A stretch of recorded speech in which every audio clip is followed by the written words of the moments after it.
हम सभी को सादर नमस्ते जी। स्वागत है आप सभी का हमारे वैदिक धर्म चैनल पर। और हम पढ़ रहे हैं शुद्ध वाल्मीकि रामायण, जिसके अंदर युद्ध कांड चल रहा है। युद्ध कांड के अंदर आज हम 34वां सर्ग पढ़ेंगे, जिसके अंदर हम पढ़ेंगे रावण का स्वयं जो है युद्ध के लिए प्रस्थान करता है, युद्ध भूमि में जाने का। जब उसको पता लगता है कि प्रस्थ मारा गया है, आकंपन भेदा था वो भी मारा गया, वज्रदंष्ट भी मारा गया है, जितने भी मैंने सेनापति अब तक युद्ध के लिए भेजे थे और सेना भेजी थी वो सभी के सभी लोग मारे गए। कुछ ही लोग बचकर वापस मेरे पास में आते हैं। तो इसी को देखते हुए, चिंता करते हुए कि भैया अब किसी को भेजने से कोई फायदा नहीं है, अब स्वयं मैं ही युद्ध भूमि में जाकर उन राम आदि वानर सैनिकों को सभी वध करूंगा, सभी को एक को भी जीवित नहीं छोड़ूंगा। इस पूरे के पूरे प्रकरण को हम ध्यानपूर्वक पढ़ेंगे, समझेंगे, समझने का प्रयास करेंगे। किस प्रकार से जो है रावण जो है युद्ध भूमि में जाने का निश्चय करता है और श्री राम का उसका आमना सामना होता है।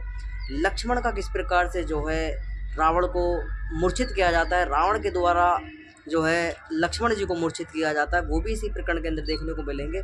और हम इसमें एक और चीज़ देखेंगे, कुछ लोग ये मानते हैं कि रावण ज़्यादा बलवान था या हनुमान जी ज़्यादा बलवान थे, तो वो विवरण भी इसी के अंदर देखने को मिलेगा कि भाई साहब दोनों में, हनुमान में और रावण के में जो है कौन सबसे ज़्यादा बलवान है, उनका शौर्य, उनका बल पराक्रम उस युद्ध भूमि के अंदर हमें देखने को मिलेगा। और किस प्रकार से जो है युद्ध भूमि के अंदर श्री राम के द्वारा रावण को अस्त्रहीन देखते हुए, अस्त्र शस्त्रों से बलहीन देखते हुए उसको युद्ध करने से मना कर दिया जाता है कि भाई तू भाग जाए यहाँ से, अपने दोबारा से दूसरा रथ युद्ध के लिए अस्त्र शस्त्र धारण करके मुकुट आदि लगाकर तू वापस आना। इस पूरे के पूरे प्रकरण को हम ध्यानपूर्वक पढ़ेंगे, समझने का प्रयास करेंगे। जितने भी लोग चैनल से जुड़े हुए हैं, चैनल को सब्सक्राइब अवश्य कर लें, वीडियो को लाइक कर दें। कोई शंका है कमेंट बॉक्स में अपने प्रश्नों को रख सकते हैं। तो आप कक्षा से जुड़े रहिए। कक्षा थोड़ी लंबी हो जाएगी, लेकिन आपको जानकारी बहुत महत्वपूर्ण यहाँ पर मिलने वाली है, बहुत महत्वपूर्ण जानकारी यहाँ पर आपको मिलेगी। किस प्रकार से जो शंकाएं लोगों के समक्ष बनी हुई हैं, उन शंकाओं का समाधान वाल्मीकि रामायण के आधार पर यहाँ पर देखने को मिलेगा कि वाल्मीकि रामायण क्या कहती है, किस प्रकार से जो है रावण यहाँ पर प्रथम बार श्री राम से उसका सामना होता है। तो अपनी कक्षा को प्रारंभ करते हैं। जितने भी लोग चैनल से जुड़े हैं उनसे बार बार आग्रह है, चैनल को सब्सक्राइब अवश्य कर दें, वीडियो को लाइक कर दें। कोई शंका कमेंट बॉक्स में अपने प्रश्नों को रख सकते हैं। युद्ध में परास्त के मारे जाने पर समाचार सुनकर रावण शोकाकुल और क्रुद्ध हो अन्य सेनापति से इस प्रकार बोला जैसे देवराज इंद्र अपने प्रमुख योद्धा देवताओं से बोलता है। तो रावण को पता लगता है कि भैया प्रस्थ जो मैंने भेजा था अपने अस्त्र शस्त्रों को लेकर, जो बढ़ चढ़ कर यहाँ पर गया था, जिसने आज तक एक भी युद्ध नहीं आ रहा है, वो प्रस्थ भी मारा गया है युद्ध के अंदर। बड़ी घोर आपत्ति है, विपत्ति जो है यहाँ पर देखने को मिल रही है। तो रावण विचार विमर्श जो है अपने मंत्रियों से करता है। हे राक्षसों, जिन शत्रुओं ने इंद्र का मानवर्धन करने वाले सेनापति प्रस्थ को, उसके अनुयायियों, सैनिकों और हाथियों सहित मार डाला, उन शत्रुओं को तुच्छ नहीं समझना चाहिए। तो रावण की बुद्धि यहाँ पर खुलती है। रावण कहता है कि भैया जिनको मैं तुच्छ समझ रहा था, अब वो उल्टा ही अपने मंत्रियों को सलाह दे रहा है कि भैया जिन्हें तुम तुच्छ समझ रहे थे, मैं तुच्छ समझ रहा था, उन लोगों ने ऐसे भयंकर बल पराक्रमी प्रस्थ को मार डाला, उसके हाथी घोड़े आदि जितने भी अस्त्र शस्त्रों को लेकर वो सेना को लेकर गया था सभी का वध कर दिया है। हमें उनको हल्के में नहीं लेना चाहिए श्री राम के सेना को। और जो बानर है, वो बानरों का बल और पराक्रम हमें देखने को मिल रहा है कि जितने भी युद्ध भूमि के अंदर सेनापति जा रहे हैं, सेना जा रहे हैं, कोई भी जीवित जो है लौट कर वापस नहीं आ रहा है युद्ध भूमि से। तो इस रावण जो है विचार विमर्श करता है, नीतियाँ बदलता है, पैतरे बदलता है युद्ध के। अब मैं 100वें शत्रु बल का विचार न कर उस अद्भुत रण क्षेत्र में उन शत्रु को मारने तथा विजय प्राप्त करने के लिए जाऊंगा। तो रावण कहता है कि भैया अब मैं कुछ भी विचार विमर्श नहीं करूंगा, अब मैं किसी को भेजने वाला नहीं, अब मैं स्वयं जाकर जो है शत्रु पर आक्रमण करूंगा, स्वयं शत्रु पर धावा बोलूंगा। अब मैं किसी सेनापति को भेजने वाला नहीं हूँ, अब मैं खुद जाकर जो है रणभूमि में उन बानरों से युद्ध करूंगा। आज मैं उस बानर सेना को तथा लक्ष्मण सहित राम को और अपने बाणों से उसी प्रकार दग्ध कर दूंगा जैसे दहकती हुई अग्नि वन का भस्म कर डालती है। तो यहाँ पर रावण के द्वारा निश्चय किया जाता है कि भाई रावण कहता है कि राम को मार डालूंगा, लक्ष्मण को मार डालूंगा, विभीषण, सुग्रीव आदि सभी वानर सैनिकों को मार डालूंगा, किसी को जीवित नहीं छोड़ने वाला, और इस तरीके से मारूंगा जैसे सूखे हुए वनों को जो है अग्नि भस्म कर डालती है। इसी तरीके से मेरा क्रोध और मेरे अस्त्र शस्त्र, मेरा पूरा का पूरा जो सैन्य व्यवस्था है, इस तरीके से मैंने अपनी तैयार की है। आज सभी को मार डालूंगा, रणभूमि में कोई भी जीवित नहीं दिखाई देगा। ऐसा कहकर आभूषणों के जगमगाहट से और स्वरूप से देदीप्यमान इंद्र का शत्रु रावण उत्तम गुणों से युक्त तथा अग्नि के समान चमचमाते रथ पर आरूढ़ हुआ। तो अपने अस्त्र शस्त्रों को धारण करता है, कवच आदि धारण करता है, पूरे के पूरे जो उस समय का युद्ध के अंदर जो अस्त्र शस्त्र होते थे और जो रक्षा के जो कवच आदि हुआ करते थे उन सबको धारण करता है, बाजूबंद आदि बांधता है और सबको लेकर जो है सब तैयार होकर उस समय वो युद्ध भूमि के लिए चलने का अग्रसर होता है। उस समय तुरही, शंख और ढोल बजने लगे, मृदंग बजने लगे, ताल ठोकी गई, अपनी प्रशंसा कर सिंहनाद किया। ऐसी वातावरण में सुंदर स्थितियों द्वारा प्रशंसित और रावण ने युद्ध यात्रा आरंभ की। तो युद्ध यात्रा आरंभ होती है तो श्री राम जो इस राक्षसों की प्रचंड सेना को देखकर और युद्ध करने के लिए उत्सुक होते हुए श्री राम जो हैं विभीषण जो अस्त्र शस्त्रों से धारण करे हुए है उस विभीषण से पूछा जाता है कि ये निडर एवं अचल सेना किसकी है। तो श्री राम के द्वारा विभीषण से पूछा जाता है कि भैया ये जो इतनी भयंकर सेना आ रही है, इतने बल आदि के साथ में, ये सेना है किसकी और कौन इन सेना का नेतृत्व कर रहा है। श्री राम के इन वचनों को सुनकर इंद्र के समान पराक्रमी विभीषण उन महाधैर्यवान राक्षस श्रेष्ठों की सेना का परिचय देते हुए कहने लगे।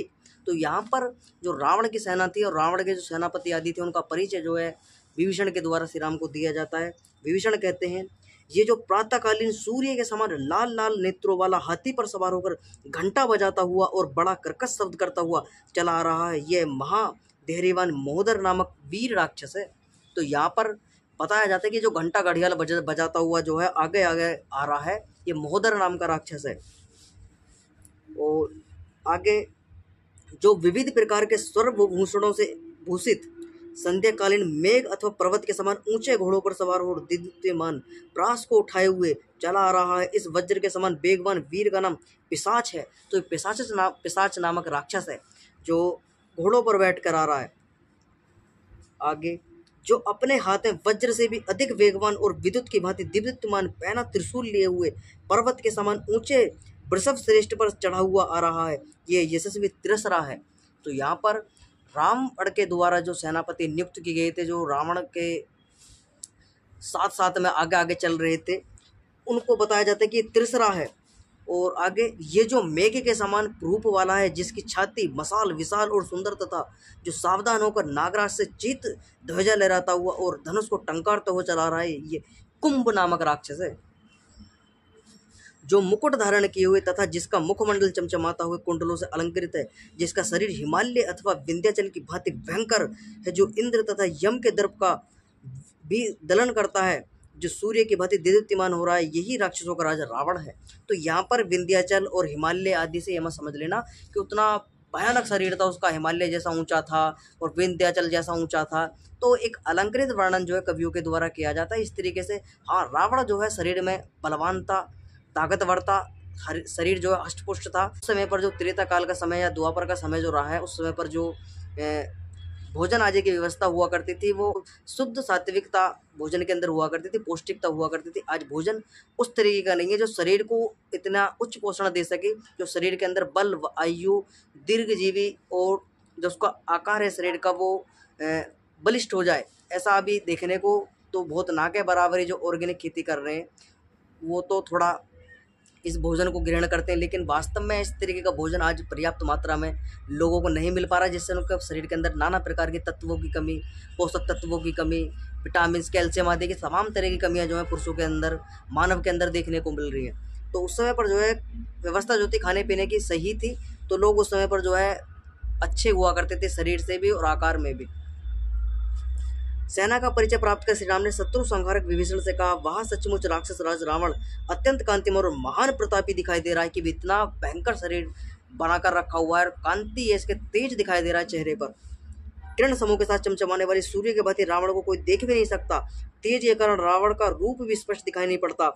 मेरे सौभाग्य से ये दुष्ट आत्मा आज मेरे सम्मुख आया है, अतः आज मैं सीता हरण का क्रोध इस पर निकालूंगा। ऐसा कहकर महाप्रकर में राम धनुष ले और उत्तम बाण निकालकर लक्ष्मण को पीछे कर खड़े हो गए।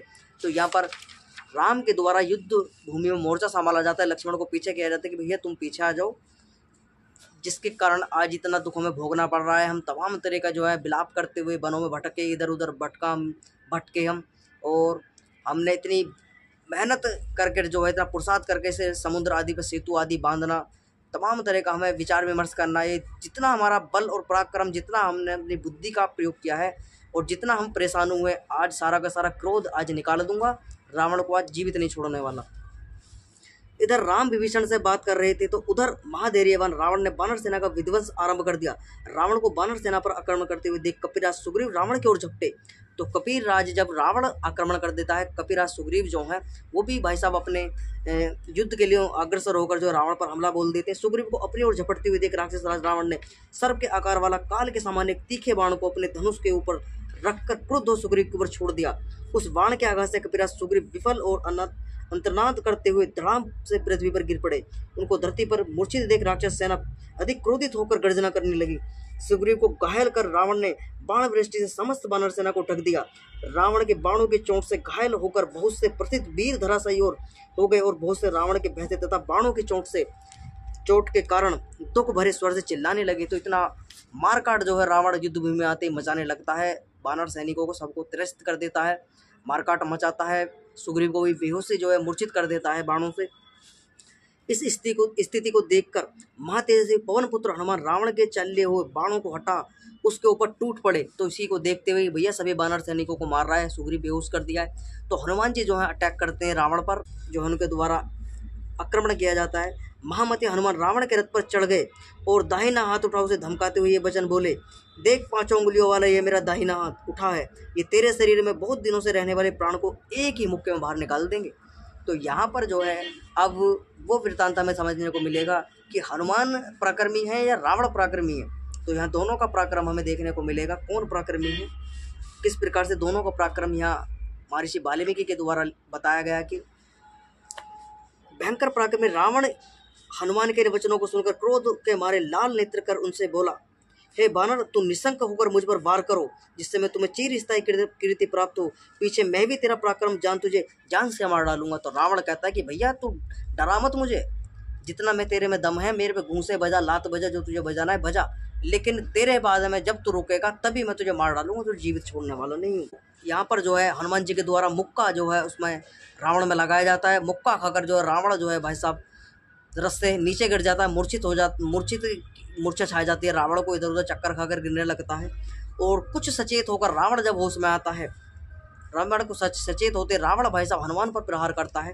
तो रावण जब हनुमान तल प्रहार से हनुमान जी बार बार चक्कर खाने लगे, थोड़ी पश्चात जो है तेजस्वी महाबुद्धिमान हनुमान ने सावधान होकर देवताओं के शत्रु उस रावण के अत्यंत कुपित होकर एक थप्पड़ जमाया। तो फिर जो है भाई साहब हनुमान जी के द्वारा थप्पड़ जमाया जाता, फिर रावण चक्कर खाकर जो है इधर उधर भूमि पर भागने लगता है। थोड़ी देर पश्चात सावधान हो महातेजस्वी रावण ने कहा, बहुत सुंदर है वानर, मेरा शत्रु होने पर भी तेरा बल वीर्य प्रशंसनीय है। तो रावण जो है भाई साहब हनुमान जी के बल पराक्रम की प्रशंसा करने लगता है कि भैया तू बेशक मेरा शत्रु, लेकिन आज तक मुझे ऐसा भयंकर कोई व्यक्ति, ऐसा महाप्रतापी नहीं मिला जिसके कारण मैं इतना मूर्छा छा जाऊं। आज तक मुझे किसी से पराजित नहीं हुआ हूं मैं, न किसी का मुक्का मैंने सहा है। तो जितने भी युद्ध लड़े आज तक मैं किसी में पराजित नहीं हुआ, लेकिन मेरे सामने कोई ऐसा वीर पराक्रमी वानर मुझे दिखाई दिया जिसके मुक्के से जो है मैं भाई साहब भूमि पर जो इधर उधर भागा फिर रहा हूँ, मूर्छा छा जा रही है घूंसे में।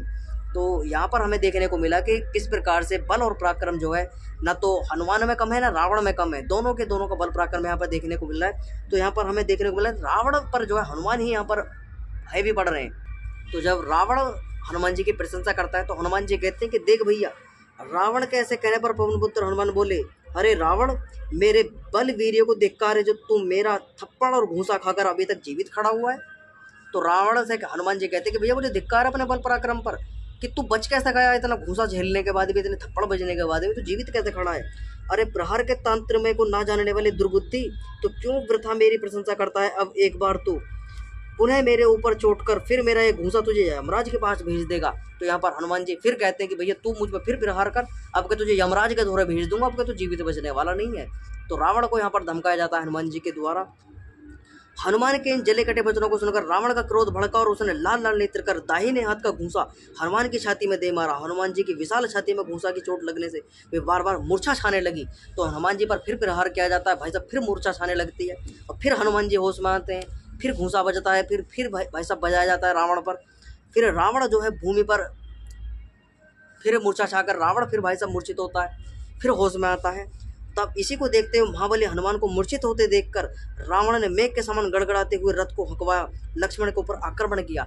तो जब भाई साहब दोनों भारी पड़ रहे हैं, रावण पर हनुमान भारी पड़ रहे हैं, हनुमान पर रावण भारी पड़ रहा है, दोनों के दोनों को मूर्छा छा रही है, होश में आते हैं, फिर घूंसा बजना शुरू हो जाता है, फिर दोनों एक दूसरे पर प्रहार कर रहे हैं, यानी कि द्वंद्व युद्ध भी चल रहा है, मल्ल युद्ध भी चल रहा है। रथ से नीचे उतरकर जो भूमि पर युद्ध लड़ रहे हैं दोनों के दोनों, तो यहाँ पर एक दूसरे पर प्रहार किया जाता है, मुक्के बजाए जाते हैं, थप्पड़े बजाए जाते हैं एक दूसरे पर।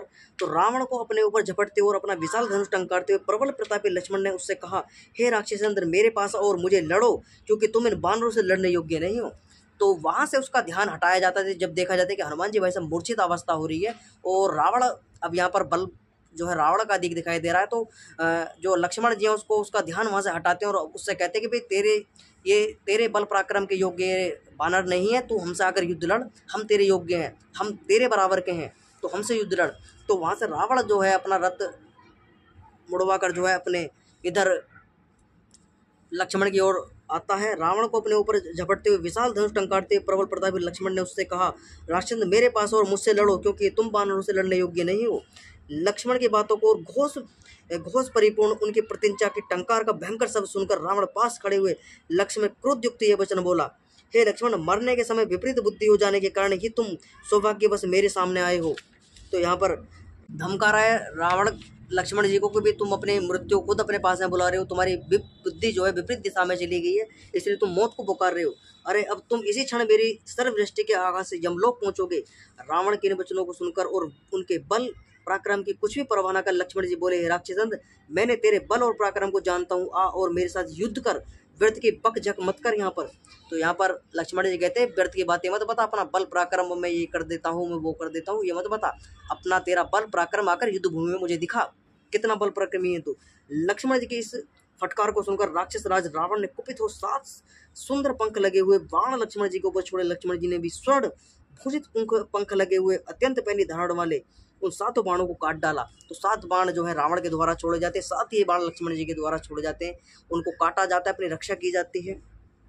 रावण के इन बाणों को काटकर लक्ष्मण जी ने धनुष को चढ़ा। इंद्र के वज्र के समान वेगवान और अग्नि के समान दीप्तिमान बाण रावण के वध करने के लिए छोड़े। राक्षस राज रावण ने उन समस्त बाणों को काटकर ब्रह्म प्रदत्त प्रयाकालीन अग्नि के तुल्य प्रचंड एक बाण लक्ष्मण जी के मस्तक में मारा। उस बाण के आघात से लक्ष्मण जी व्याकुल हो गए और जिस हाथ से उन्होंने धनुष पकड़ा हुआ था वह भी कुछ ढीला पड़ गया, परंतु थोड़ी देर में स्वस्थ होकर लक्ष्मण ने इंद्र शत्रु रावण का धनुष काट डाला। तो यहाँ पर जो है फिर सचेत होते हैं। तो यहाँ पर रावण के द्वारा मूर्छित कर दिया जाता है लक्ष्मण जी को, कुछ मूर्छा छाती है, उसके बाद फिर सचेत होते हैं। सचेत होने के बाद फिर युद्ध लड़ना प्रारंभ कर देते हैं और उसके धनुष को काटकर लक्ष्मण जी ने रावण के 3 पहने पहने बाण ऐसे मारे कि उनके आघात से वह व्याकुल होकर मूर्छित हो गया, फिर बड़ी कठिनाई से बेहोश में आया। तो भाई साहब 3 बाण जो है लक्ष्मण जी के द्वारा रावण पे फिर मारे जाते हैं और बड़ी मुश्किल में जो है रावण होश में आता है, रावण बेहोश हो जाता है। अभी तक हमने देखा कि जो हनुमान जी हैं वो कुछ ही देर के लिए मूर्छित हो रहे हैं, लक्ष्मण जी हैं वो भी कुछ ही देर के लिए मूर्छित हो रहे हैं, लेकिन जब बदले में यहाँ पर जो ने अपनी रक्षा करते हुए लक्ष्मण जी के द्वारा 3 बाण छोड़े जाते हैं, तो रावण जो है उन 3 बाणों से आघात होकर भूमि पर गिर पड़ता है। बड़ी होश में जड़ी यानी राक्षसों के द्वारा बड़ी मुश्किल से होश में लाया जाता है रावण को। आगे धनुष के कट जाने और लक्ष्मण जी के छोड़े हुए बाणों के आघात से रावण का सारा शरीर चर्बी मिले रक्त से तरबतर हो गया। अंत में प्राण बचाने को कोई उपाय न देख राक्षस राज रावण ने लक्ष्मण को लक्ष्य करके ब्रह्म द्वारा प्रदत्त शक्ति छोड़ी। उस शक्ति को अपने ऊपर आते देख लक्ष्मण जी ने अग्नितुल्य अनेक बाण चला उसे काट कर गिरा देना चाहा, परंतु वह शक्ति लक्ष्मण जी की विशाल छाती पर आ ही लगी। तो वहाँ पर जब देखता है कि भैया मृत्यु निकट आ चुकी है रावण, तो ब्रह्मा के द्वारा उसको कुछ शक्ति ऐसा अस्त्र उसको दिया गया था जिसमें से अग्नि प्रज्वलित होती थी, वो लक्ष्मण की छाती पर आकर लगती है और लक्ष्मण जी जो है मूर्छित हो जाते हैं। शक्ति संपन्न लक्ष्मण जी उस शक्ति के आघात से घायल होकर भूमि पर गिर पड़े। उनको मूर्छित हो पृथ्वी पर पड़ा देख रावण झपटा और उससे अपनी दोनों भुजाओं से पकड़ना प्रारंभ करते। तो यहाँ पर रावण जो है अब कूटनीति का प्रयोग करता है। रावण जब देखता है कि भाई यार लक्ष्मण जो है मूर्छित हो चुका है, तो रावण अब क्या सोचता है, रावण के मस्तिष्क में चलता है कि भैया लक्ष्मण जो है मूर्छित हो चुका है, अब इसको मैं पकड़कर अपने बाजू में उठाकर दोनों बाजुओं से इसे रथ में घेर लूँ और ले जाकर जो है अपनी लंका में ले जाऊँ और इधर उधर जो इसका प्रणाम कर दूँ, मूर्छित अवस्था में ही मार डालूँ लक्ष्मण को। तो ऐसा प्लान बनाकर लक्ष्मण पर जो है लक्ष्मण के प्रति मृत्यु का प्राण बनाकर जो है रावण ये नीतियाँ बनाता है। तो इसी को देखते हुए देवताओं के कंटक रावण ने दानव दानव प्रहरी लक्ष्मण जी को दोनों भुजाओं में दबाकर उठाना चाहा, परंतु वे उठाने में असमर्थ रहा। लक्ष्मण जी को गिरते हुए रावण को उन्हें उठाने का प्रयत्न करते हुए देख हनुमान जी क्रुद्ध हो तुरंत वहां पहुंचे और क्रोध में भरकर वज्र के समान एक घूंसा रावण की छाती में दे मारा। तो यहाँ पर रावण पर प्रहार किया जाता है, लक्ष्मण जी के प्राण बचाए जाते हैं। अन्य तो भाई साहब रावण जो है लक्ष्मण जी को रथ में घेर कर ले जाने के लिए तैयार था कि भी इसको हम पकड़ लेंगे, इसको ले जाकर जो दोनों भाइयों में से एक भाई मारा जाएगा तो एक अपना आप ही जो है युद्ध से विचलित होकर जो है डर बैठ जाएगा और वो युद्ध करने की जो उसके अंदर क्षमता है और युद्ध करने की जो नीतियां हैं वो सबको छोड़ देगा और भाई के विलाप में जो है वापस लौट जाएगा। तो इस तरीके का रावण विचार करता है कि लक्ष्मण को मार दूंगा ले जा। तो हनुमान जी वहाँ पर पहुँचते हैं और हनुमान जी के द्वारा लक्ष्मण जी को बचाया जाता है, रावण से छुटाया जाता है। रावण ने छाती जो है अपने बाजुओं में भर लिया था लक्ष्मण जी को और ये रथ पर गिरने के लिए तैयार था कि भी इसको घेर कर ले जाऊंगा, इसका प्रणाम कर दूंगा। तो जब देखते हैं कि वे लक्ष्मण जी मूर्छित हो चुके हैं तो हनुमान जी मोर्चा संभालते हैं और युद्ध भूमि में आकर रावण से फिर युद्ध लड़ते हैं और रावण के एक छाती में ऐसा मुक्का मारते हैं, रावण जो है उस घूंसे के चोट से राक्षस रावण चक्कर खाकर घुटने का बल भूमि पर गिर पड़ता है।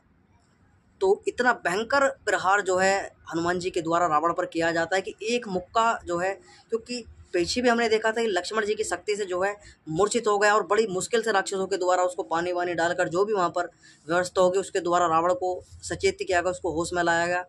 तो और दूसरा यहाँ पर देखने को मिलता है कि हनुमान जी के द्वारा फिर जो है लक्ष्मण जी के प्राण बचाते हुए लक्ष्मण जी को छुटाया जाता है रावण से और उसको फिर एक घूंसा मारा जाता है, फिर जो है घुटने के बल भूमि पर गिरता है, फिर भूमि पर जो है लेट जाता है रावण। रावण को परास्त कर तेजस्वी हनुमान रावण द्वारा घायल किए गए तेजस्वी लक्ष्मण को अपनी दोनों भुजाओं में भरकर श्री राम के पास ले आए। हनुमान जी के द्वारा लक्ष्मण जी को बचाया जाता है और बचाकर जो है रावण के चंगुल से श्री राम के समक्ष लाया जाता है। और आगे उधर महातेजी रावण ने भी उस महायुद्ध में सचेत होने पर अपना विशाल धनुष उठाया और पहने पहने बाणों को छोड़ना प्रारंभ किया। तो रावण को भी होश आता है, रावण देखता है कि भैया जब उसको होश आता है तो लक्ष्मण जी वहाँ पर नहीं मिलते। रावण देखता है कि लक्ष्मण जी को तो बचा लिएगा, जो मेरा नीति मैंने बनाई थी कि मैं लक्ष्मण जी को घेर कर रथ में ले जाऊंगा और ले जाकर कहीं इधर उधर प्रणाम कर दूंगा, तो वो नीति यहाँ पर फेल हो जाती है। हनुमान जी के द्वारा उसको हनुमान जो है लक्ष्मण जी को बचा लिया जाता है और रावण के हाथों पर अनेक वानर वीरों को मारा जाना तथा वानर सेना को भागते देख श्री राम रावण की ओर झपटे। तो यहाँ पर रावण को अब श्री राम युद्ध भूमि में मोर्चा संभाल लेते हैं। अब जो युद्ध है अब राम और रावण के बीच में होगा। तो यहाँ पर जो है रावण के समीप जा राम ने धनुष की डोरी का वज्र के समान भयंकर शब्द किया और फिर गंभीर वाणी से राक्षसराज रावण से कहा, अरे राक्षस शार्दुल खड़ा रहे, तो इस प्रकार मेरा अप्रिय कर रहा था अथवा मुझे चिढ़ाकर कहाँ जाकर मुझसे बच सकता है। राम के वचनों को सुन महाबली राक्षस ने रावण ने श्री राम के ऊपर काल अग्नि के समान तीक्ष्ण बाणों से प्रहार करना प्रारंभ कर देता है। तब राम ने भी रावण के सम्मुख सुंदर फर वाले बाणों से रावण के रथ के पहिए, ध्वजा, छत्र, बड़ी पताका, वज्र, सूल और तलवार के टुकड़े टुकड़े कर डाले तथा उसके रथ के घोड़ों और सारथी को भी मार डाला। तो यहाँ पर जो है रावण कितना बल पराक्रमी है ये भी देखने को मिल रहा है और राम कितने पराक्रमी है वो भी देखने को मिल रहा है कि भाई साहब राम का जब आमना सामना रावण से होता है उसका रथ भी तोड़ा जाता है, उसको भी घायल किया जाता है, उसका छत्र, उसका सारथी, उसके हाथी घोड़े जो भी उस समय पर मौजूद लेकर आया हुआ था, सारी की सारी राक्षस सेना जो उस समय पर उसके साथ मौजूद थी वो भी मारी जाती है और सारथी भी मारा जाता है। जैसे महाबली इंद्र ने सुमेरु पर्वत की विदीर्ण कर डाला था वैसे ही श्री राम ने वज्र और विद्युत के समान एक बाण को रावण के सुंदर व विशाल छाती में दे मारा। तो राम के द्वारा एक और बाण जो है रावण की छाती पे मारा जाते, जो रावण बड़े बड़े वज्रों के आघात से भी ना तो कभी घबराता था और ना विचलित होता था, वही रावण आज श्री राम के बाण की चोट से अत्यंत पीड़ित हो विचलित हो गया, उसके हाथ से धनुष भी जो छुटकर भूमि पर गिर गया। तो यहाँ पर राम का जो है प्रहार, राम का बल पराक्रम रावण सहन नहीं कर पाया। किस प्रकार से राम के द्वारा बाणों की वर्षा की जाती है, उसका सारथी, उसके घोड़े, हाथी घोड़े, उसकी अस्त्र शस्त्र सब कुछ अस्त्रों से हीन कर दिया जाता है, किस प्रकार से जो है भूमि पर सब कुछ गिर जाता है।